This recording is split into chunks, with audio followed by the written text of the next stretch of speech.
In December of last year, something unprecedented happened. Anthropic, the company behind Claude, did something no one had ever done before.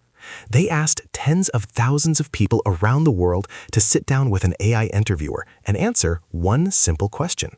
What do you actually want from AI? Not what tech executives want, not what journalists speculate about, not what Reddit threads argue over. What do people want? 80,508 people responded across 159 countries in 70 different languages. From United States of America, we found a unicorn and are using it to pull a plow. From Guatemala, I feel like I'm creating more dependency than knowledge. From Morocco, it helps me finish my work faster so I can have time for my family. From Algeria, I think I can even start a business alone and my partner will be AI. From Denmark, everybody wishes they could experience the first fire, the first glimpse of electricity. This is now. From Italy, AI should learn to say two things, I don't know, and you're wrong. Switzerland, who else would be available at 2 a.m. in a moment of anxiety? From Germany, I count myself lucky that I am living in a timeline where I can experience you. From India, I don't want my chatbot to take the job it's helping me prepare for. From Indonesia, the good news is that everyone can use AI, and the bad news is that everyone can use AI. From United States of America, AI is sort of like money. It just makes you more of what you already are. This is not a story about AI optimists versus AI pessimists. That's a false binary. This is a story about something far more human: tension, light and shade, hope and fear living inside the same person, often about the same capability. Today, we're going to walk through the 9 things people want most from AI, the 5 tensions tearing people apart, and why the future of AI might look very different depending on where in the world you live. When Anthropic asked people what they most wanted from AI, the answers clustered into 9 distinct categories. And here's what's striking. The largest group wasn't about becoming a billionaire or dominating the world. Professional excellence came in at number 1, at 19%. People want AI to handle routine tasks so they can focus on strategic, meaningful work. A healthcare worker in the US said, I receive 100 to 150 text messages per day from doctors and nurses. Since implementing AI, the pressure of documentation has been lifted. I have more patience with nurses, more time to explain things to family members. But here's where it gets interesting. When the AI interviewer asked, what's the hope underneath that? People's real desires surfaced. Personal transformation came in at 14%. People want AI as a coach, a guide, a companion for growth. A user in Hungary said, AI modeled emotional intelligence for me. I could use those behaviors with humans and become a better person. Life management also came in at 14%. A manager in Denmark said, if AI truly handled the mental load, it would give me back something priceless: undivided attention. Time freedom was 11%. A software engineer in Mexico said, with AI support, I can now leave work on time to pick up my kids from school, feed them, and play with them. And then there's financial independence at 10%. An entrepreneur in Honduras said, relaxing while my AI gets the work done builds the wealth. It's a shadow of me, just a very, very long one. Societal transformation came in at 9%. A software engineer in Poland said, given my daughter's neural disorder, she would have equal chances in the world if AI acceleration contributes to finding a cure. That's what matters most to me. Entrepreneurship was 9%.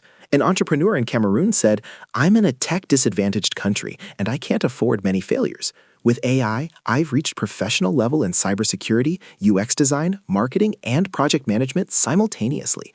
Finding a payment platform available in my region would have taken me a month. AI did it in 30 seconds. It's an equalizer. Learning and growth was 8%. A parent in Australia said, I worked with AI to prepare educational materials for my eldest child.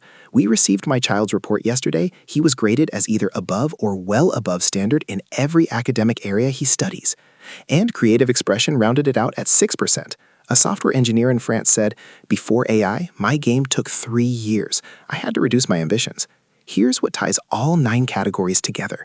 Roughly a third of visions are about making room for life, more time, money, mental bandwidth. Another quarter are about doing more fulfilling work. About a fifth are about becoming someone better, learning, healing, growing. A smaller share want to make something or fix the world. People don't want AI to replace them. They want AI to free them. When asked if AI had ever taken a step toward their vision, 81% of people said yes. The dominant story was productivity. 32% of people described AI dramatically speeding up their work. A software engineer in Japan said, "For the first time, I felt AI had surpassed human quality in a business task. That day, I left work on time and picked up my daughter from daycare." But the most affecting stories weren't about productivity at all. Cognitive partnership appeared in 17% of responses.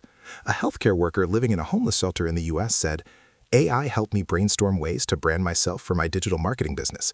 I want to turn my finances around and get a house. AI is helping me see a path I hadn't considered before." Learning appeared in 10% of responses, and the stories here are genuinely moving. A tradesperson in the US said, "AI can read past my learning disorder, which is huge. I've always wanted to code but could never write it correctly on my own. With AI, I finally can." A stay-at-home mother in her late 40s said, "I am not a genius. I am not a scientist.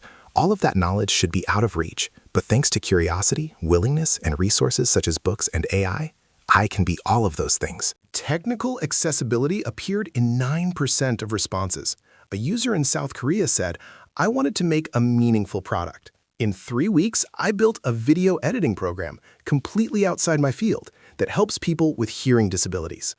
A mute user in Ukraine said, "I am mute, and I made this text-to-speech bot together with Claude. I can communicate with friends almost in live format without taking up their time reading. This was something I dreamed about and thought was impossible." Research synthesis appeared in 7% of responses. A physician in Israel said, "As a physician, I suffered from a painful mixture of symptoms at night. Local neurologists couldn't understand it. AI helped me find 2 scientific studies about a severe neurological disorder.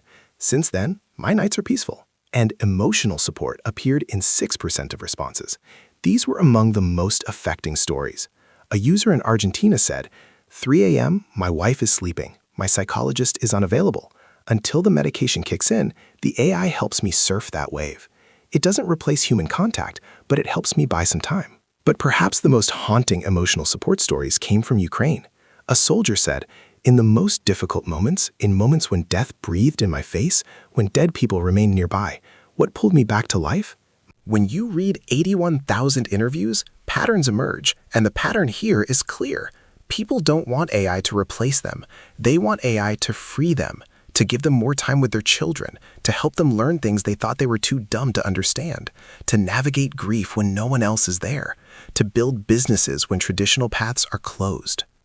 But they're also afraid of losing their ability to think, afraid of becoming dependent, afraid of being replaced, afraid of losing what makes them human. This is the fundamental tension. AI gives us more, but what does it take from us in return? The 81,000 people who spoke to Anthropic weren't divided into optimists and pessimists. They were people, each holding hope and fear in the same hands, light and shade, always together. The question isn't whether AI will change us. It already is. The question is, will we be intentional about what we want? Thanks to be with us until the end. What about you? What do you want from AI? And what are you afraid it might take from you? Drop a comment below. I'm reading all of them. See you on the next one.